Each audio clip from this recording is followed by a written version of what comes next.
welcome to Table of Plenty. And today we're talking a little bit about photography.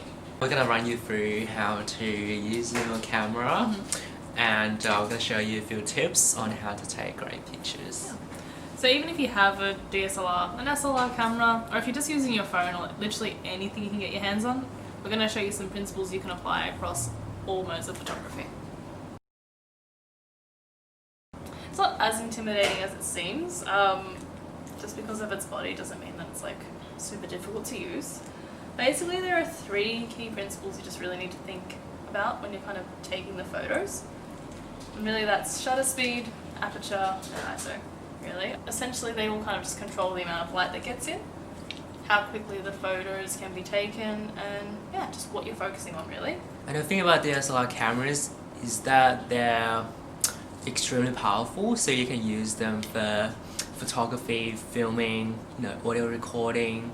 You can use a tripod, whereas a mirrorless camera is a lot more compact and is usually used for street style photography, and just like a travel camera. It's powerful but it's not too heavy, so you can bring it anywhere with you. And as I said before, like the best camera would be the one that you have with you.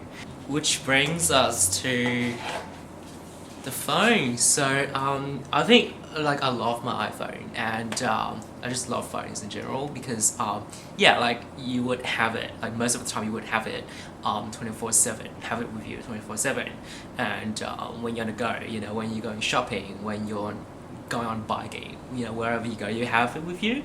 And like interesting things happen everywhere and anytime, so it would be the best thing to use when there's something you want to capture. And they're so convenient as well. It's so convenient, and then like these cameras are so good, like as long as you have enough light, an iPhone camera or like a smartphone camera, any smartphone would do the job. I use my DSLR for a lot of portraits actually.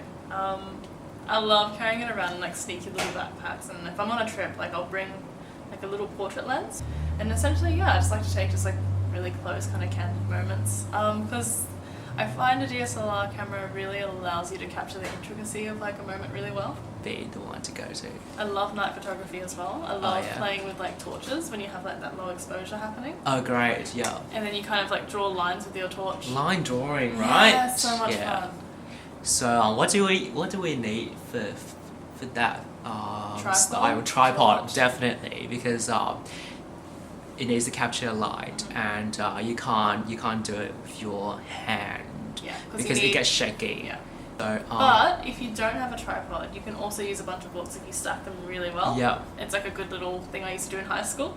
Yeah, and then you just hold it for a length of time. So time it, and then And outside of photography, you can use your camera for other things as well. I mean, stop motion. I know that's what we do. If you've seen like some of the stuff we produce for Lost in Books, you're gonna find our stop motion works there. And what's great about it is that it's just a fun activity to do, like if you find yourself like cooking or something and you want to record, yourself cooking, but you don't have a camera, or just like chopping, just like fun stuff, like chopping vegetables or whatever, just take stop motions of it, and then maybe put a movie together, put like a cooking video together, using the method. Yeah, and it's super easy as well. Like you don't need to be intimidated by these things. Like you can even do stop motion with apps on the iPhones as well for free. Take as many photos as you can, as your memory card allows, because quality control is so important. You can take like 1,000 pictures, and then you can pick and choose the best ones.